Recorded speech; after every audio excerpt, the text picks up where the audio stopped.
Olá, meu nome é Fernanda Matsuda, eu sou professora do curso de Direito da Unifesp e hoje a gente vai tratar aqui do tema violência de gênero no ambiente universitário. Vou abordar aqui, primeiramente, um conjunto, né, de informações que ajudam a gente a entender mais esse tema.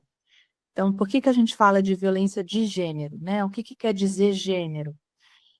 Gênero é uma expressão, né, uma palavra aí sobre a qual há uma disputa, né, não existe um único significado, portanto, né, a gente diz que é um termo polissêmico, porque ele traz aí vários significados, e é um termo que está muito presente, né, no ambiente acadêmico.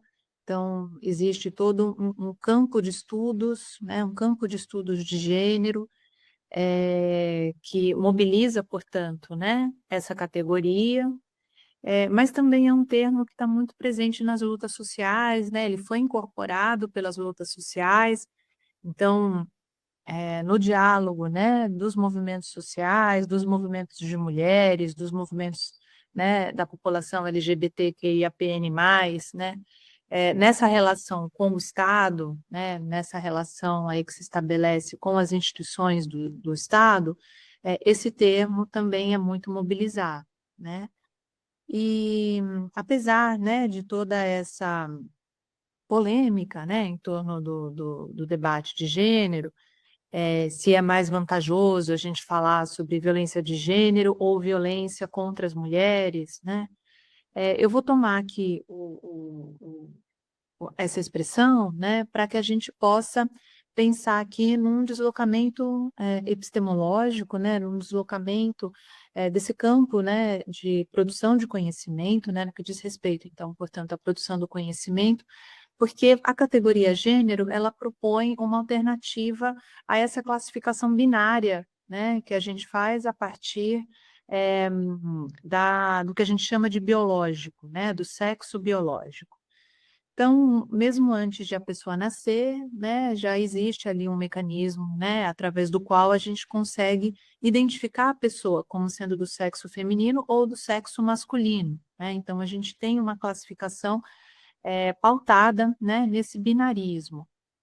E esse sexo, né, é definido a partir da biologia, então, de critérios morfológicos, anatômicos, né, também a partir, né, do DNA. Então, a gente tem, né, uma prática, né, muito arraigada enfim, né, no que a gente, quando a gente está pensando, né, na composição da sociedade, né, de associar um sexo biológico, né, às pessoas aí que compõem esse corpo social, né? E a gente tem, a partir daí, a criação de expectativas, né, em relação a essas pessoas, porque elas pertencem, né, dentro da nossa classificação, ao sexo feminino ou ao sexo masculino, né? E aí a gente tem uma série de questões que envolvem a questão do corpo, né? Então a gente tem aí um corpo feminino, né, que tem determinadas características, né? Entre elas a presença de mamas, a presença do útero, né? A presença da vulva, de um canal vaginal, dos ovários, né? E um corpo masculino, né? Que também está associado a elementos, né? Da composição aí do corpo. E isso traz, né? Um conjunto de expectativas. É importante a gente lembrar que entre os gregos, né, que são aí a nossa referência, né, para a filosofia, para a política, né, a gente tem, né, ali na antiguidade grega, uma descrição, né, do corpo masculino como sendo um corpo perfeito, né, e o corpo feminino, ele fica relegado a segundo plano nessa descrição, né, ele é descrito como um corpo imperfeito, como um corpo que não conseguiu atingir o padrão de perfeição, né, que é atribuído ao corpo masculino. Então, não existiam nem termos, né, não existia nem, não existiam palavras para descrever o corpo feminino, né, então o corpo feminino ele era descrito a partir do corpo masculino, quer dizer, o padrão era masculino, né, o feminino era aquilo que saía do padrão. Então, as mulheres não tinham, ovários, né, elas tinham testículos internos, né, não tinham, vagina, né, tinham um pênis invertido. Então a gente tem ali, né, o início, né, a gente pode identificar ali, né, uma espécie de início de uma tradição, né, em que o padrão masculino é colocado, né, em detrimento do feminino, né? Existe ali a secundarização, né, do feminino em relação ao masculino. E essa classificação, essa hierarquização, né, que a gente faz entre feminino e masculino, como eu estava dizendo, diz respeito também a expectativas, né? E é claro, né, que essas expectativas elas são desafiadas por corpos que são considerados corpos que fogem à norma, né? E a gente vai poder falar aqui um pouquinho sobre isso também. Então, a gente tem dentro dessa lógica, homens que ostentam características femininas, né, são menosprezados, são menos valorizados, né? Talvez até mais até do que as mulheres que ostentam características masculinas, né? Então existe um sistema de hierarquização da sociedade, né? E essa hierarquia de poder é geradora de muita violência, né? E essa violência, muitas vezes, ela é entendida como legítima, né? Porque ela tem o propósito alegado de produzir uma correção, né? Então a gente tem um corpo que é desviante, né? E aí é preciso corrigir esse corpo. E essa violência, portanto, que é utilizada nessa operação de correção, ela é vista como legítima, né? Então a gente tem na sociedade brasileira, né, uma violência que está muito presente na constituição das relações sociais, né? E no que diz respeito as expectativas de gênero, né, a gente vê que a violência é uma resposta muito recorrente quando há um desafio a essas expectativas, né? Quando a gente não consegue associar, por exemplo, aquilo que a gente espera que seja próprio do feminino a uma mulher, né? Ou a um corpo, né? Que deveria ser reprodutivo, né? E não deseja ser. Então, a gente tem ali, né, um certo eh, eh, eh, ruído, né, que é muitas vezes gerador de violência, né, quando a gente tem a quebra aí dessa expectativa. Bom, então gênero, portanto, é essa categoria de análise, né, que promove a desnaturalização dessas construções sociais que são apoiadas nessas diferenças que são supostamente biológicas, né? Por isso que eu coloquei aqui o exemplo da antiguidade grega, né? Porque, na realidade, a gente tem o entendimento de que a biologia ela é neutra, mas é lógico que na produção desse saber, né, sobre o corpo, há um investimento de vários poderes, né? Há um investimento de vários interesses, há aí uma constituição do saber que atende a determinados interesses, né? Então a gente tem que sempre lembrar que as ciências não são neutras, que, portanto, né, esse saber que acaba promovendo essa classificação entre o feminino e o masculino também não é neutro, né? Também está informado por interesses, né? E aí, se a gente olha a Revolução Francesa, né, e a gente olha qual que era o papel, né, que era colocado para as mulheres ali, né, no bojo do processo revolucionário.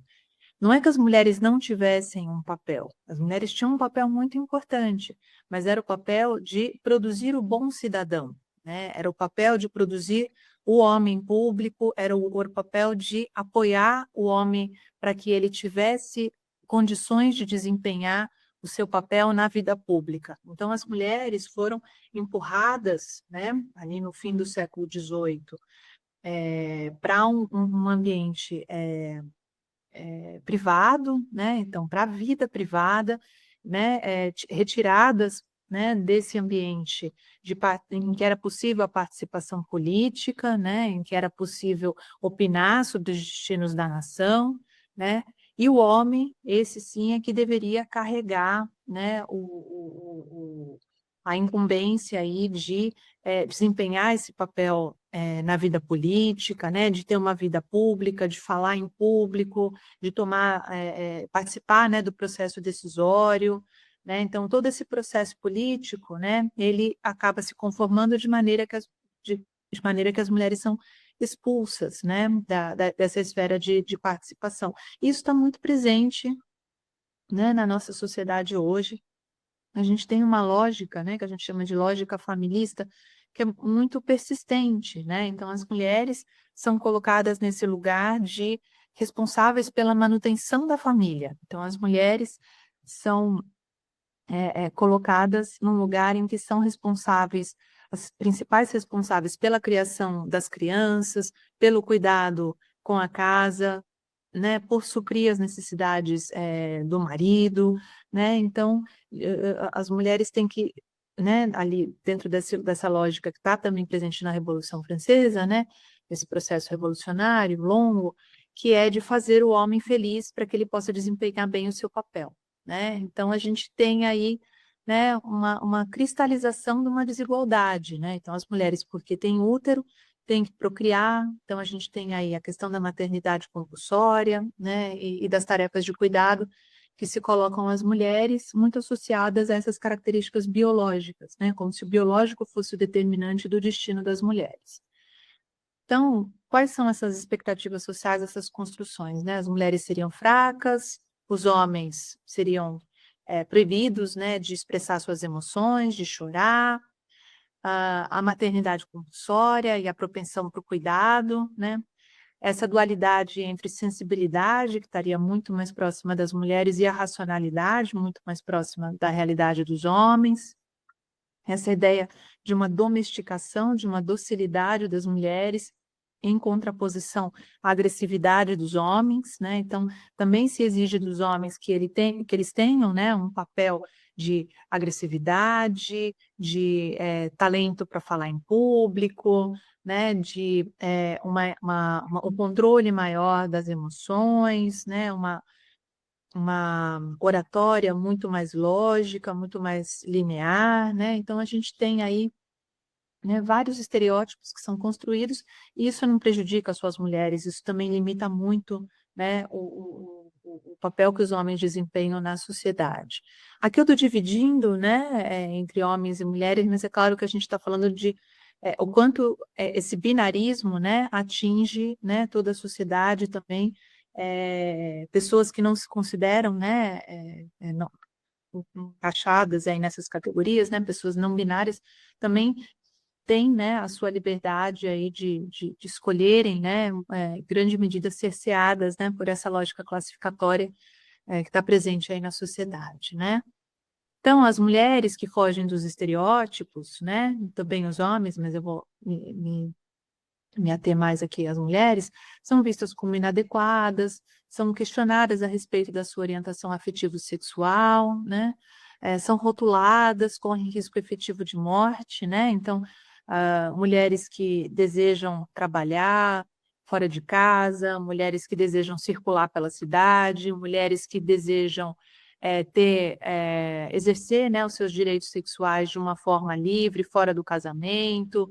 Então a gente tem aí, né, uma estigmatização dessas mulheres, né, que pode levar à violência, né. Então, mulheres que questionam a autoridade do marido, do pai, do irmão, né, que querem trabalhar, que querem estudar, que querem desempenhar papéis, né, que estão aí fora daquilo que é esperado pela sociedade, muitas vezes sofrem violência em razão disso, inclusive violência fatal, né. E aí, acho que a gente tem que pensar, né, dentro dessa lógica, né, das lutas, no papel do feminismo, né. O feminismo, né, é uma ideia, muito potente, mas é uma ideia muito simples também, né. É a ideia de que as mulheres têm que ser reconhecidas como seres humanos, né, em que é necessário, então, denunciar desigualdades, né, entre homens e mulheres, E o feminismo, ele é uma teoria, mas ele é sobretudo uma prática, né? E aí a gente tem que sempre pensar, né, na importância do feminismo em perspectiva interseccional, né, o feminismo negro e na interseccionalidade, né, e pensar, né, nessa convergência ou nessa sobreposição ou nesse entrecruzamento, né, entre diversos sistemas de opressão, né, nesses diversos marcadores sociais da diferença que incidem de forma concomitante, né, nas trajetórias das mulheres, né, que mesclam, portanto, machismo, racismo, LGBTfobia, capacitismo, etarismo, né, e a gente tem que pensar em como que esses marcadores operam aí para a produção e para a reprodução das desigualdades. E aí acho que a gente tem que pensar também como que a gente faz para lidar com essa igualdade, né? Porque o que que é a igualdade? A igualdade é essa ficção jurídica para fazer oposição à ideia de privilégios, né? Então, todas as pessoas elas têm que estar ali sendo tratadas da mesma forma, né? Tanto é que a grande imagem, né, da justiça é a estátua, né, da deusa Têmis, né, que está com os olhos vendados, porque ela não pode considerar particularidades no momento da aplicação da lei, né? Ela não, quando a gente tem, né, quando se tem uma situação concreta ali apresentada, né, as pessoas têm que ser tratadas de forma igualitária. Então, a gente poderia pensar, né, nessa chave que a gente pode ter uma escola, né, em que meninos e meninas são admitidos da mesma forma, né, admitidos e admitidas da mesma forma, quer dizer, não existe segregação, né, no momento da admissão na escola. Mas a gente tem que reconhecer, né, que essa distribuição de oportunidades, ela não é homogênea, né? E a gente precisa criar, então, estratégias para a mitigação das desigualdades. Por isso que a gente fala usa um termo, né, diferente, que é o termo da equidade. Então, a gente, né, dentro dessa escola que admite meninos e meninas, a gente pode ter, por exemplo, a distribuição de absorventes para que as meninas não percam dias de escola, né? A gente pode ter uma distribuição paritária de banheiros femininos mais próximos da sala de aula, né? Porque as mulheres, né?